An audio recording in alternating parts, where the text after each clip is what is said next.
On today's program, we're talking taxes. Residents often ask us to show me my money.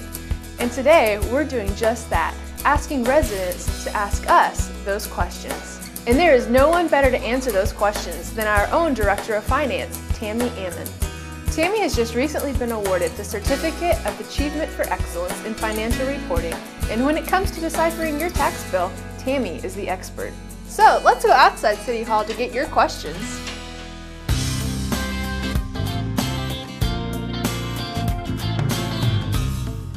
My question is, where did the City of Collinsville's revenue come from? The City of Collinsville's revenues primarily come from sales tax. About 28% of the revenues in all funds combined come from the general 1% sales tax and the 1.25% home rule sales tax. Also, about 21% of the revenues come from the water and wastewater fees, and 14% approximately come from property taxes. My property taxes seems pretty high. How does Collinsville compare to the other cities in the Metro East? Collinsville's property taxes actually compare pretty well to the surrounding cities. Most of the Collinsville residents pay 7.284% during 2011. We don't have the rates yet for 2012. And if you look at Belleville, Highland, Alton, Fairview Heights, O'Fallon, Wood River, Maryville, and Troy, Collinsville ranks lower than all of those, but still slightly higher than Edwardsville and Glen Carbon. That includes all of the overlapping districts: Madison County, Collinsville Township, the Collinsville Area Recreation District, the library, etc. The city only gets about 8% of what's on the Collinsville residents' property tax bill. If you look at just the city property tax rate, we compare even more favorably with only Fairview Heights at a lower rate. They don't have any property tax levy at all. The city itself gets the 0.6312%. If I pay 8% in property tax, what do I get for that? The city's portion of the property tax goes pretty equally between the general fund and the police and fire pension funds. Obviously, the police and fire pension funds fund the future pensions for our active policemen and firemen. The general fund is where most of the city's operating expenses come from. So that pays for our administration department, the police, the fire, the public works, the finance department, community development.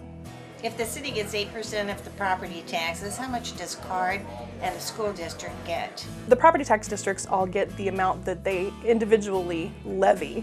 And when the county adds those all up together, that's what makes up the property tax bill. So everyone gets a different percentage.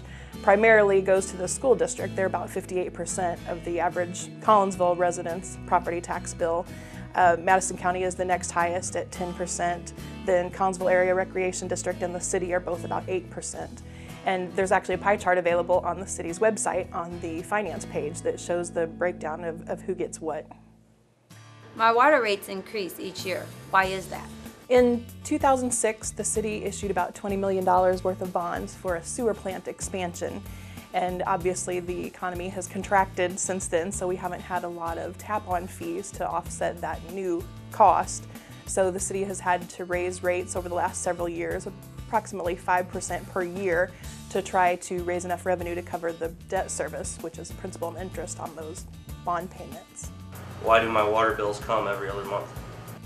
Well, the city has about 13,000 water accounts, so we've had to divide it into 8 different districts. And each week, one district is having its meters read while another district is being billed. Another district has a due date, another district is being penalized, and another district is being turned off for not paying by the due date. So that way it keeps our workload a lot more manageable, and we can keep everyone on a constant cycle. What is the TIF district and what does it do for me? Tax increment financing, commonly known as TIF, is an economic development tool that can allow us to help underdeveloped areas of the city. What happens is we establish a base year for property taxes, and all of the overlapping jurisdictions have their property taxes from those parcels frozen, so they receive the same amount of money during the life of the TIF. However, the taxpayers in that district continue to pay what they would have had the TIF not existed.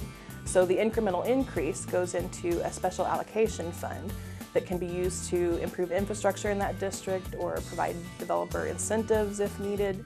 In our uptown area, we have a really nice grant program where the businesses can come to us and apply for assistance if they need to improve their facade or make changes to their buildings. So it's really working in Collinsville. It's been a nice benefit to have. Are my taxes going up this year? Your property taxes for Collinsville should not increase in 2012. The City Council passed the property tax levy in December of 2011, which is what residents will pay during 2012. And the Council has deliberately not increased the property tax levy in the last 4 years. So assuming the assessed value of your house stayed the same, I'm also assuming that the overall assessed valuation of the city is staying the same. You should be paying the same amount in dollars to the City of Collinsville that you did for the past 3 years. We are actually rolling out a program right now for our direct debit customers. What that means is they've signed up for us to take their payment from their checking account on its due date, so they pay at the last possible moment and never incur a penalty. We are offering electronic bills, so they would receive their bills through email now instead of possibly getting a postcard lost in the mail. And that really automates our services and provides an extra convenience to our customers. So if anyone is interested in that, they should feel free to call me or email any of the ladies in the finance department and we will get that set up for them. If anyone has any more questions, they're welcome to view the budget or the financial statements online.